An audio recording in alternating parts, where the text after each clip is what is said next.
you're still here. And you get another chance this day to do better and be better.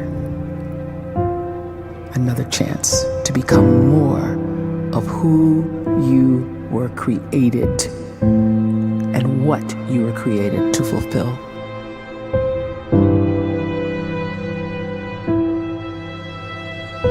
Everyone in the world is capable of living outside the role or beyond the roles that they place themselves in, no matter what it is.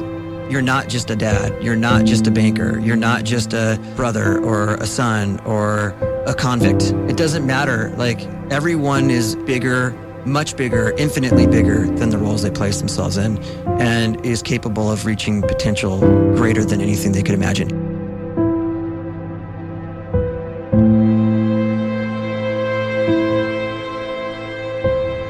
You can live the life you desire. It's right there in front of you.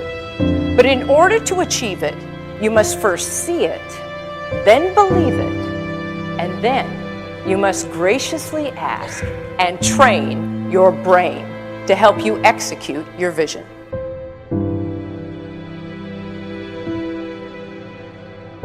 So when you start to focus and you delete distraction from your life, and you start to get seriously invested in doing one thing staggeringly well, and you practice that one thing over and over, a term to think about is mundanity.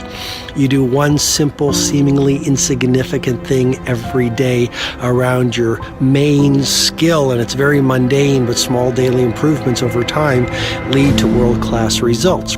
Well, here's what happens in your brain. You start to isolate a single neurocircuit around that skill, and that starts to trigger a certain type of brain cell called an oligodendrocyte, which then releases myelin. Myelin is a fatty tissue that starts to wrap around that single neurocircuit related to that main skill you've been practicing.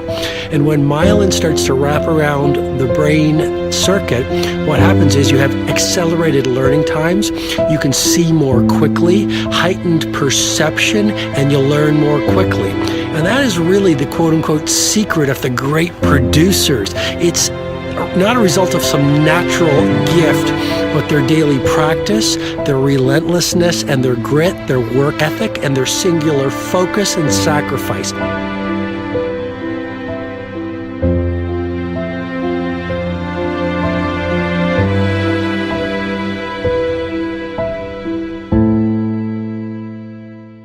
A great life is built not by revolution. A great life is built by evolution. Small and steady wins the race. What you do every day is far more important than what you do once every decade. I want you to really think about that idea. What you do every day is simply your life in miniature. And as you live every single day, so you're crafting your life. What you do over the next hours is really building your future. And if you can just get every single pocket of 24 hours right as best as we humanly can, the rest of our life is going to take care of itself. So small wins matter. The scripture says we will eat the fruit of our words. You are planting seeds when you talk. At some point, you're going to eat that fruit. My challenge is make sure you're planting the right kind of seeds. If you want apples, you have to sow apple seeds. If you want oranges, you can't plant cactus seeds, poison ivy seeds, mushroom seeds. You're going to reap fruit from the exact seeds that you've been sowing. In other words, you can't talk negative and expect to live a positive life.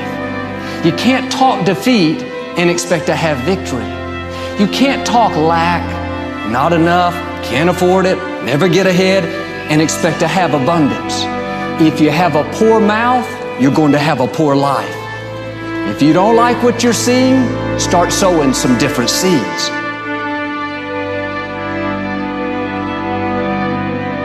We may not realize it, but we're always feeding ourselves. What we watch, listen to, the people we're around, the thoughts we're dwelling on, that's feeding our inner man. If you go to lunch with people that talk bad about the boss, make fun of a coworker, put down a friend. They're feeding you gossip, feeding you jealousy, feeding you disrespect. Here's the key. Whatever you feed is going to grow.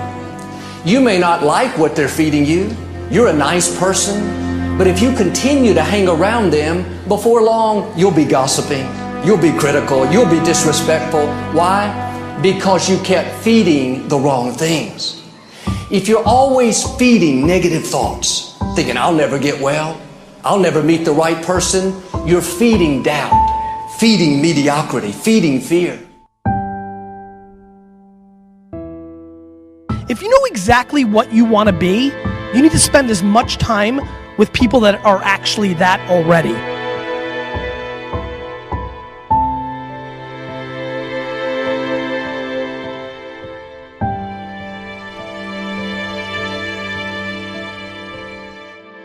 You cannot let a fear of failure, or a fear of comparison, or a fear of judgment stop you from doing what's going to make you great. You cannot succeed without this risk of failure. You cannot have a voice without the risk of criticism. And you cannot love without the risk of loss. You must go out and you must take these risks.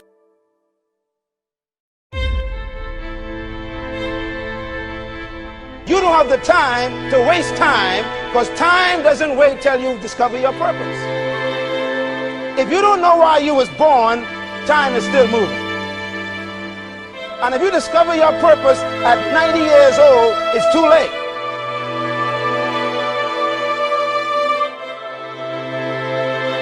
You don't know how young you are. What if you die in 2 years? You're pretty old right now. You got 2 years left.